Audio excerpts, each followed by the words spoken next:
This week we're talking about paper engineering. Now, Paulette, maybe you can tell us a little bit about what paper engineering is. Okay, well, paper engineering would be folding paper, manipulating it, taking a flat surface and turning into something a little three-dimensional. Exactly. So basically going from something like this into a twisted, tucked, folded, and very unique embellishment for scrapbook pages, cards, and so much more. But we don't want to make it too difficult. No, exactly not. So we've got some shortcuts for getting a great look. Yes.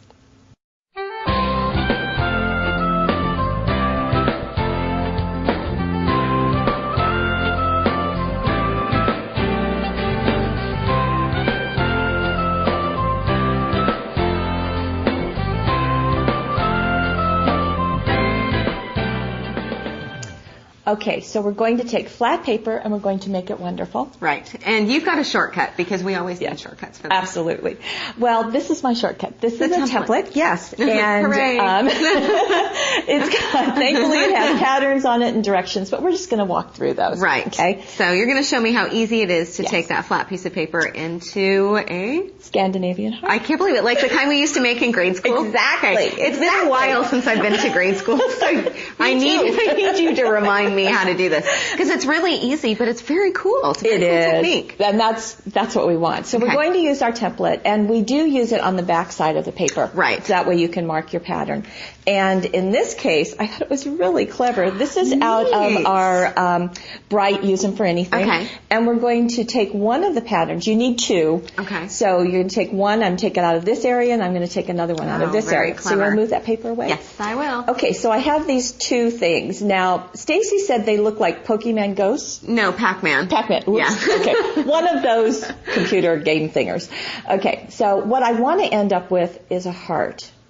So if I overlap them like this, that's my end result that I want. Except this section will all be woven. Okay. Weaved. I was trying to think of the proper grammatical way to say that. And you can see they're all cut, so the weaving is easy. But I'm going to place them the way the heart is going to be at the end. And that's important. You don't want to try weaving with these kind of at opposite angles and stuff. It just really doesn't work. The other thing that's important is I'm going to start weaving from the center. Okay. From that divot at the end. The dip in the heart. Yeah. Okay. So I'm just going to weave. You know, weaving is over, under, over, under. It's just as difficult as that looks. So that first one is woven. Okay. Now I've noticed that as you're doing this, you're nesting this in pretty snugly up there. You're not letting it drift aside. Right. You want to keep the heart shape, and it's going to shift a little bit as you're weaving, but you can jiggle it back into shape.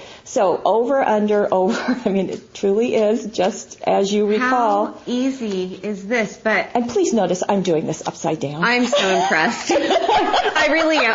It's a little world. And what a cool look you're getting from those tone-on-tone papers. Isn't that pretty? And now I'm going to get to the end. Look at that. Look at that. Isn't that so cool? And then you may want to wiggle it a little bit. That's the scooch factor. The scooch factor. And you have to do that. You have to do that with a lot of templates and things that you cut and fold because things do shift. Look. But that's amazing. Now the Scandinavian hearts we did in elementary school were really a pocket. Right. So there was a back. We're not doing that. Okay. Well, and you could, if you wanted to glue this onto the front of a card and have it be a pocket, just glue around the edge. Yeah. But you don't have this glued at all. I don't. So don't put glue on before you start folding. Oh, no, don't. You want to be able to do the scooch factor because that's important. And what you can do when you're done is just, you can tape it or glue it if you want to, or just glue it down onto your... And now there are, I think 5 or 6 patterns on the template. This is the largest one. Okay. And do you want to bring in the little one? Let me bring in an example. Now, this week's bundle, we're doing the Bright Use Them for Anything. This is showing the pastel. So it's a different color combination. And so don't let that this confuse is the different sizes. This is the large one, so you can see it's truly large compared to the smaller one. Right. But look at this. This is wonderful. Using a striped paper and then a faux texture over here. Yes. Really, really darling. You want to see something else? Of course I do. Okay. What else do you think? Let me show you. This is going to end up being a butterfly. Okay, I'm really having a hard time in this. I did not do well in geometry class, Paulette, but I really have a hard time envisioning this. Okay, well, what we've got on each of these pieces and on the template is half a butterfly. Now, the template tells you, and we've done this, is you want to fold them first. Right. Okay, so that is a very important part because you saw me struggling with this earlier. I did. It was not really pretty. pathetic. So you want to fold it and you want to keep it folded. Now I'm going to do the same thing. Is I'm going to place it to look like a heart. Now see what's happening?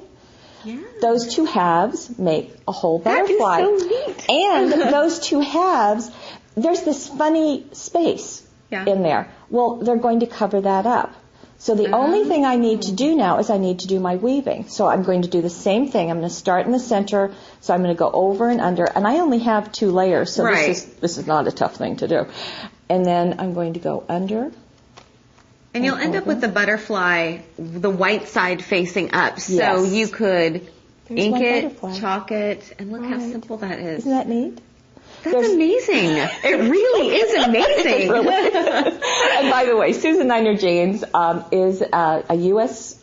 Citizen, but she lives in London, and so we do thank her for this. Do you want to bring in the sample? Yes, of course. I'm so busy admiring that. Sarah. So here's the white section, but it has been chalked with yellow. Right. And I love the addition of, if we can get closer in here, you can see the faux stitching around the outside of the butterfly and along the edges of some of the folded sections. So she's done 2 on the front of this card. Okay, so here it is. Can you switch that? There you go. So there it is, white. Exact same papers, by the way. And then with the stitching and the chalking added. Love it. Very nice. Love it. What else do you have to show me? Yeah, of course I do. Well, the same way that we did that butterfly, there is a little heart. That is really look at on this album page. Oh. Now there's something else. Can we get in closer? And there's a hanger. Now that hanger is part of the template. I was just going to ask about that because this is a really cool hanger, and look how uniform and perfect it is across this page. Must be a template. Yeah, I would really hope so. Yeah. Because you know my cutting abilities. I do. So this is, maybe you can see it. It's a long piece. It's kind of wavy. And that gets folded so it doesn't gap at all. Excellent. Yeah, so that's very cool. That's another one. And I love the little brads up here and how this is just so sweet.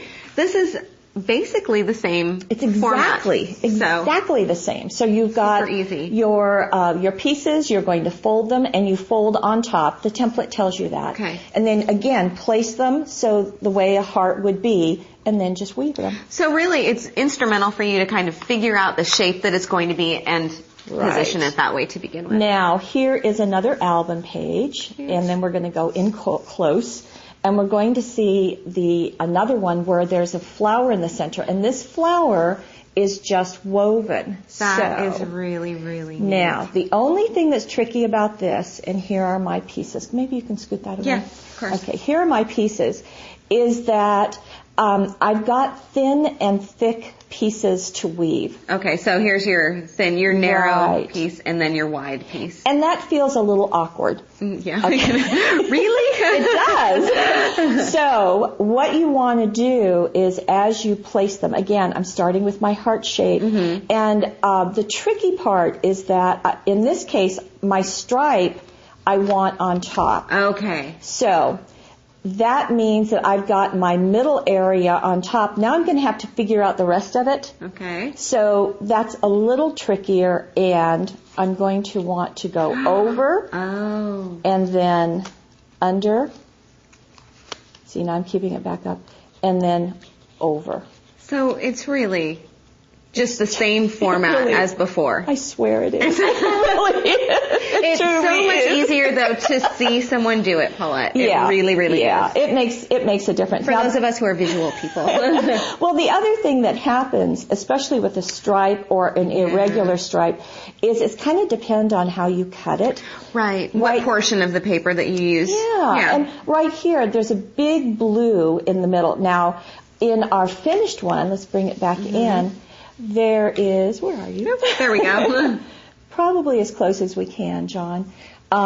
You'll see that there is a brad in the center, which helps define that flower shape. Yeah. And then also, these stripes are closer together. These stripes are further apart. So it might be a little trickier to see that flower, but it's there. Right. And I really like that she's also sanded around the outside edges. That gives you a little bit of a variety too. But when you're doing that tracing, again, you will want to just kind of pay attention to what section of the paper you trace from. And again, one other thing to tell you. This is good to tell you. Let me turn this over so we've got a white surface. Okay, you're going to do, let's see, let me get you a shape. Okay, there's the big one. So I'm going the big heart. The big heart. Thank you. That's half of it. So I'm going to trace this.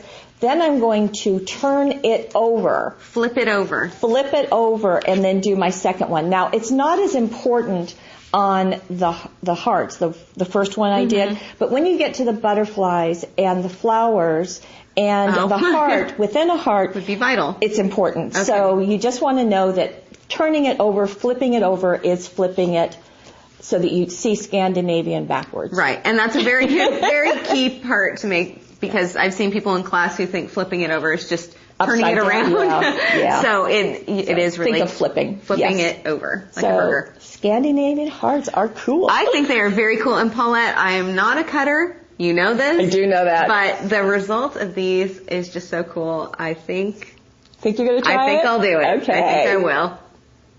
Rake in the oohs and ahs with this week's special offer. You'll have our Scandinavian Hearts template plus papers and brads to create an infinite number of woven heart shapes.